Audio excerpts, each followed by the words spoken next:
welcome. It's Michaela, but you can call me Mac. Today is an exciting day. We are going to be doing a flip through of my reading journal for 2023.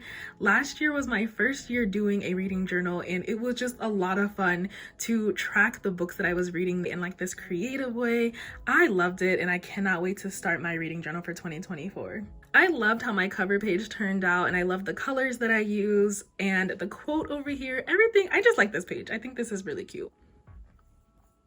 This is my monthly reads tracker where I tracked January through August since I couldn't fit the last 4 months on this page here. And I did this like cute library checkout card theme. So I have books 1 through 44 tracked here, and then I tracked the rest of the books somewhere else in the journal.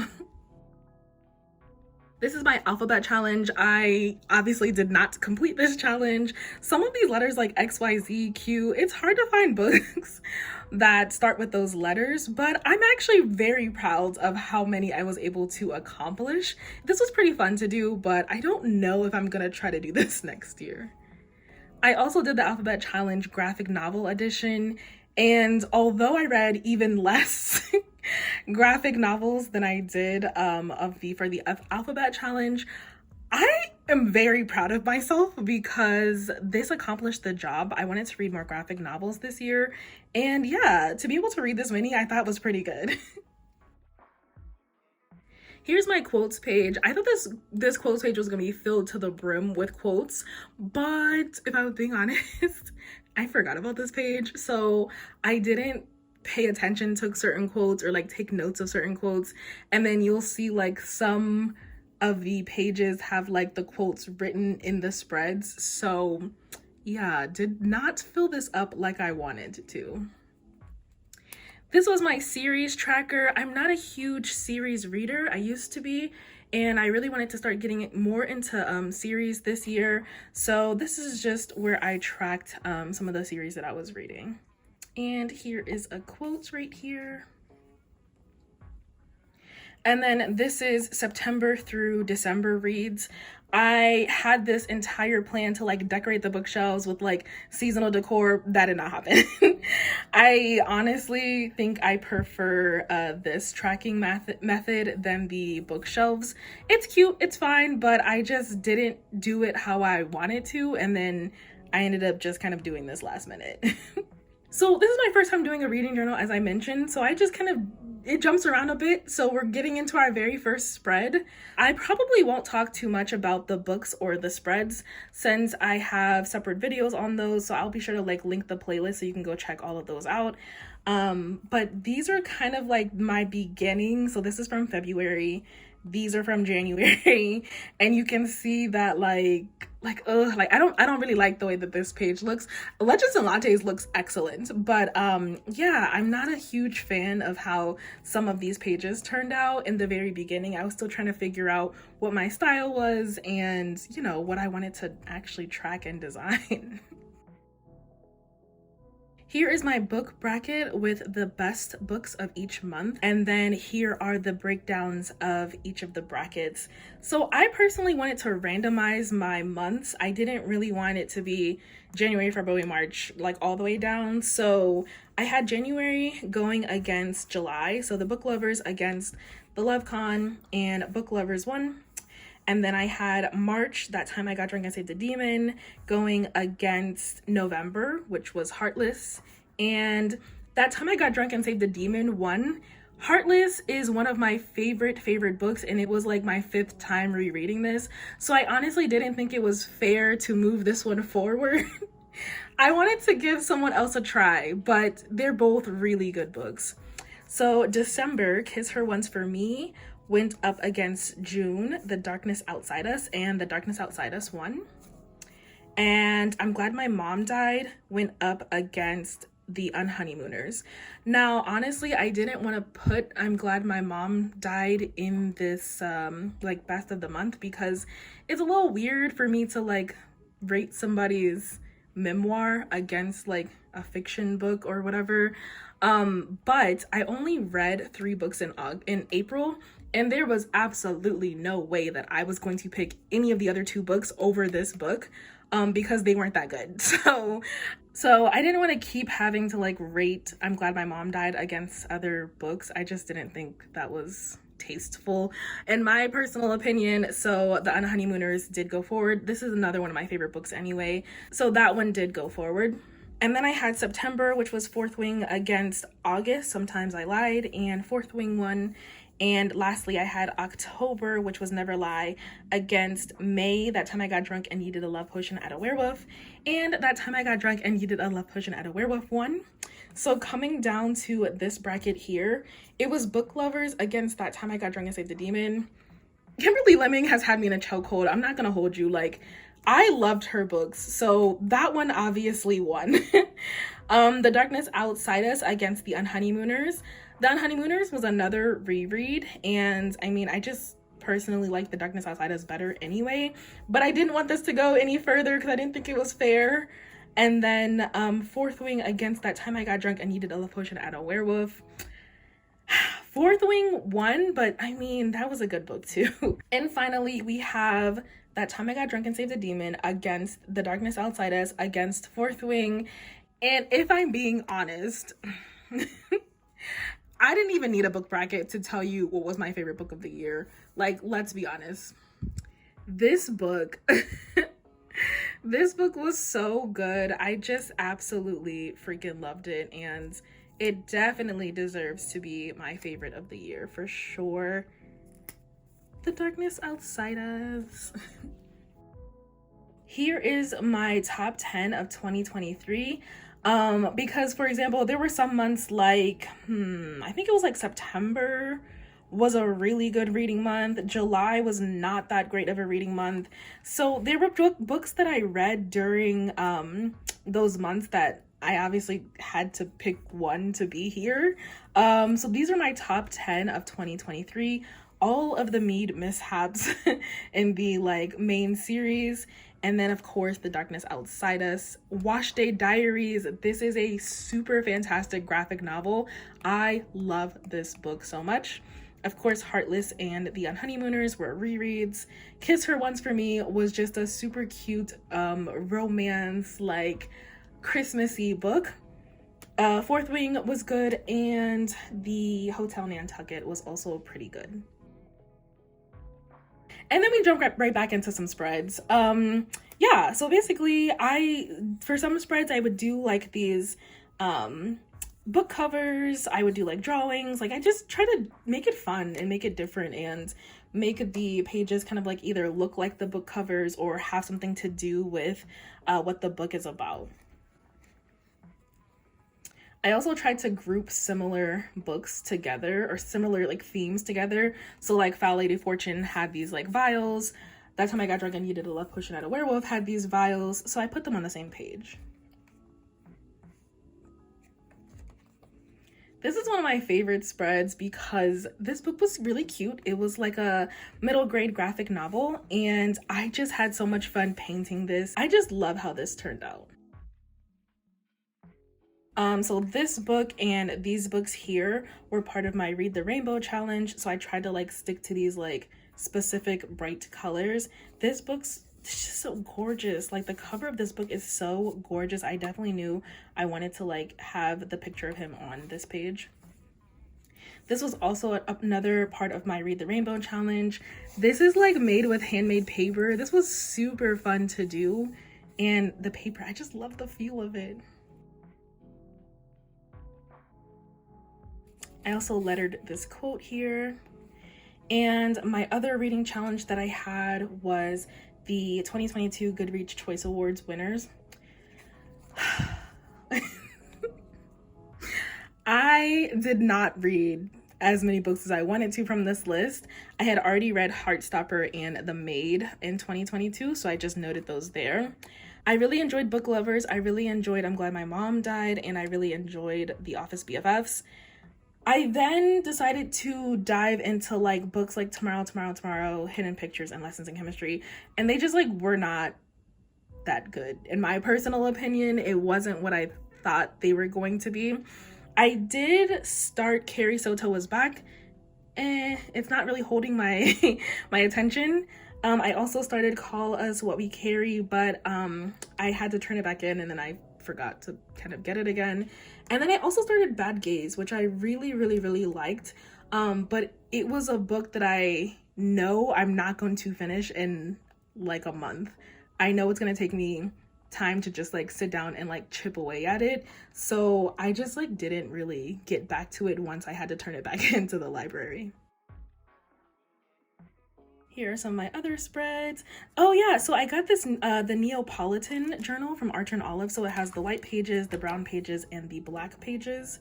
So it was a lot of fun to like change it up and like do different spreads on the different color pages. This was another book in the Read the Rainbow challenge. I love this book. Oh my god, I love this book. And yeah, I wrote my review in black because the book is called The Darkness Outside Us and they're in space. And so I wanted to keep the it as dark as I possibly could. I freaking love this book. And I love how this spread came out. It has like the little window in between them. And oh yes, this is a quote. It's a spoiler, so you can't see it. But I also just covered it up so you can't see it when the window is closed as well. I love this book. Another review. I read these two in January during a 24-hour readathon, or 3 books, because this is the Iliad and the Odyssey graphic novels. Okay, so this was a challenge I did with my mom. We read a book backwards, and so I put the journal entry upside down to like symbolize that we read it backwards. Don't ask. I do like how this came out though. There were some books that I either like didn't really like that much or I didn't really have much to say about them. So I just tracked them this way, just very simple with their book covers, a little bit about them, and then their ratings. This, like I said, was all of my April books. There was no way I was picking either one of these books over this one to be the best of the month. This was also really fun to draw out. This is a choose your own adventure book. And so like the different pages that you end up going to can get you different endings and like lead the story in a different way. It was pretty fun. One thing that I really enjoyed about doing my reading journal was like just being able to switch things up with the design. So like this is like all one single pen. And then this is kind of like a marker with a few different colors. This is just like one giant sticker, and then I did like a little cutout here and did some watercolors of some wisteria flowers here. I also love how shiny that gold and the silver. This is my Read the Rainbow challenge. I also really liked this graphic here and how those markers kind of shine. In July, I did the plus size readathon. So these were the books I was hoping to read. And then I had the prompts listed here. And just the spreads for all of the books.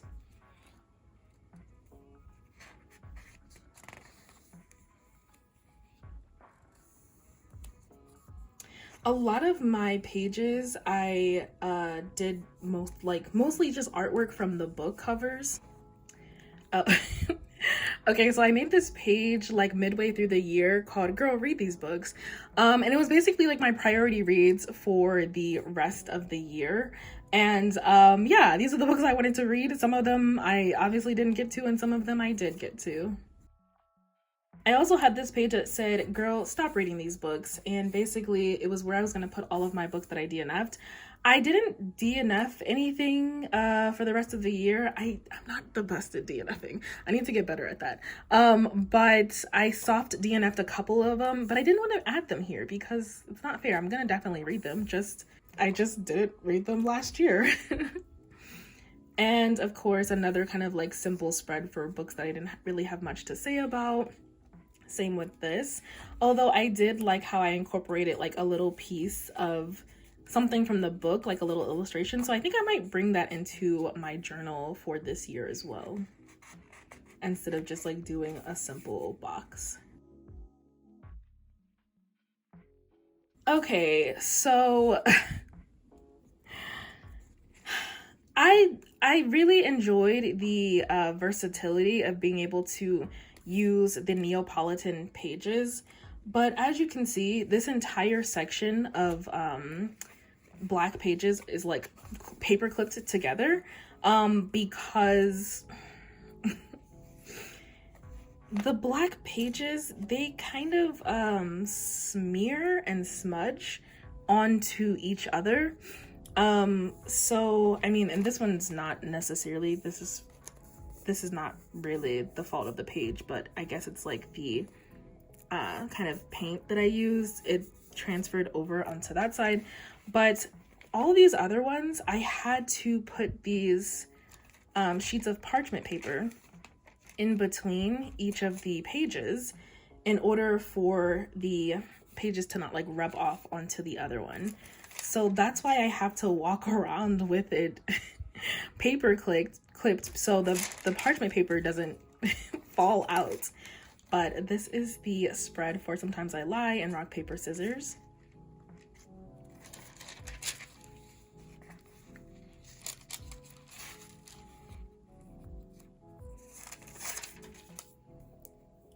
This is my spread for Wash Day Diaries. This was so, I loved this book. I love this book. I love the colors. Like, the artwork was gorgeous. The color, all of it was just so good. And the spread was really fun to put together too.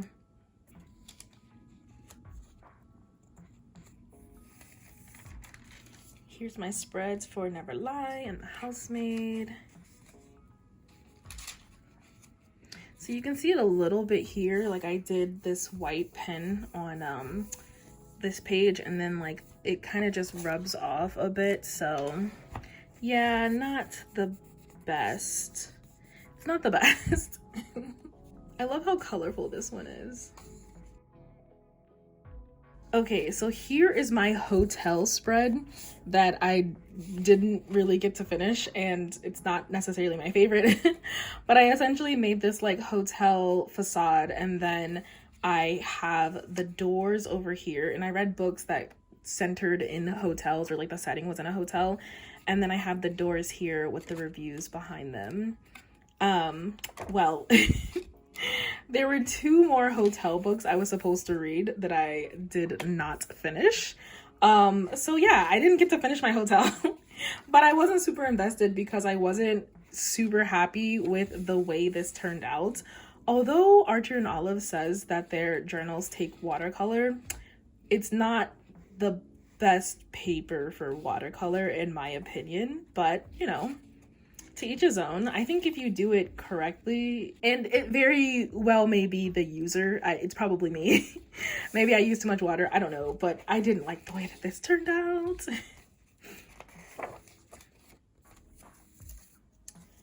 And then I also have this paper clip here for a fun reason. This is a cute little like book paper clip that I got from one of my pen pals.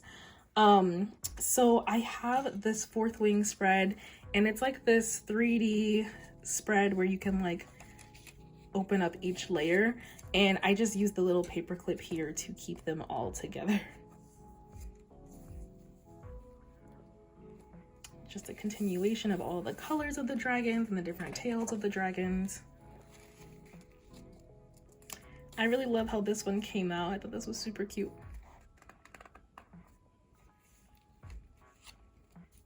This was also probably one of my favorite spreads to do, and I used a lot of like mixed media with this like thread here to make the tears / noodles in the bowl. Like, this is fun to do. Same with this. I like the textures and the well, this this fake moss can get a little messy, but I like the way that this page came out as well.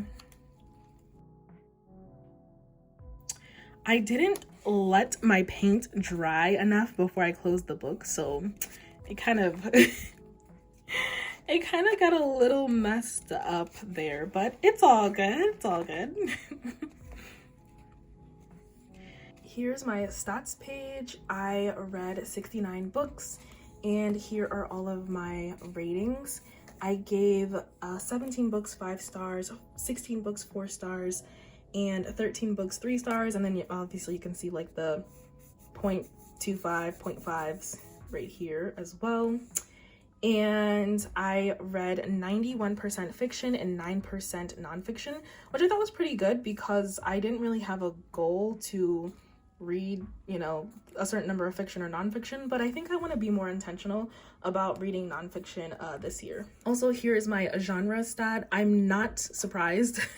34 books were romance, 24 were contemporary, which I absolutely, I don't want to say the word hate, but I don't like this term because when I clicked on it to see like what they were considering contemporary, there were a lot of romance books in the contemporary section. So I just don't think this number is as high as I would have put it. And then 18% was fantasy, which I liked because I feel like I'm starting to get more into fantasy. 16 books were LGBTQIA+, and lastly, 13 were young adult, and I think this is probably going to change. This year, I'm not really feeling young adult books too much, so I don't know, that might be different. And then right below this, I think it was like 12 or 11 thriller books, which I'm surprised that number isn't higher because I love a good thriller. This, by the way, all of these stats are from Storygraph. I'm not sure if I like this stat here, but it shows the number of books read, which is the blue line, and then the number of pages read, which is the red line. But you can track audiobooks. So, and when you track audiobooks, it's still counted as pages. Even though you track it by hours, it'll still count it, the page number in your page count. I don't know if that makes sense. So I don't know if I like this stat necessarily, but here are it's definitely the number of books read, but pages, probably not. I had so much fun. Okay, I had so much fun putting this together. This is my book savings, basically like how much money I would have spent if I did not go to the library. I'm a library girly through and through. Like, you're gonna catch me at the library 9 out of 10 times. So I don't really buy my books that much, but with that being said, I want to start growing my library this year. So I've been slowly buying books.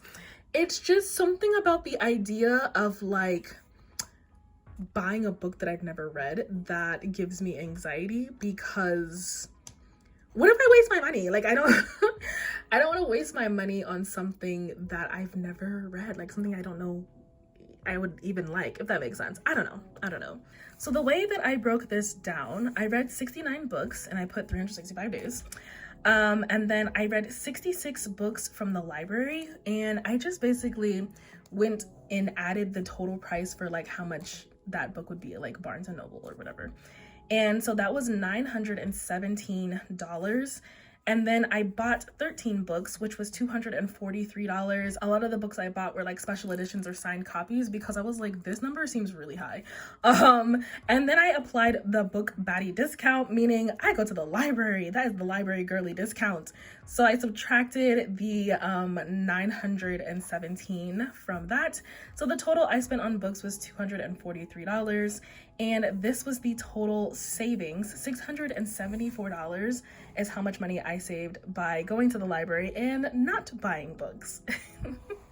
I think this is gonna be a little bit different next year just because, like I mentioned, I definitely want to start growing my library. So yeah, I think it might be a bit different. And with that, we come to the end of my reading journal.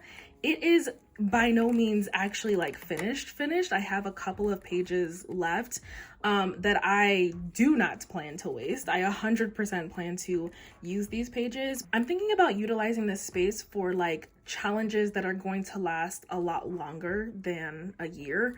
Like, for example, like read the world challenges or things like that. I'm gonna definitely use these pages up because we are not wasting pages around here, not in a journal, that's for sure. So thank you so much, friend, for coming along with me on this journey. It has been a really good reading year. It's been a really good journaling year, and I cannot wait to continue my reading journal in 2024. I will show you a quick sneak peek of it. I will be using the square notebook from Archer and Olive. I've never had a notebook this shape before, so I'm definitely really excited. As you can see, it's quite a bit bigger than this notebook. So we are gonna have a bit more space to play around with. But yeah, I'm super excited to set this journal up, so be on the lookout for that video. When it is available, I will put it right here on this side of the screen so you can go check it out. Thank you so much for watching, friend. I always appreciate you. Have a good one. Bye.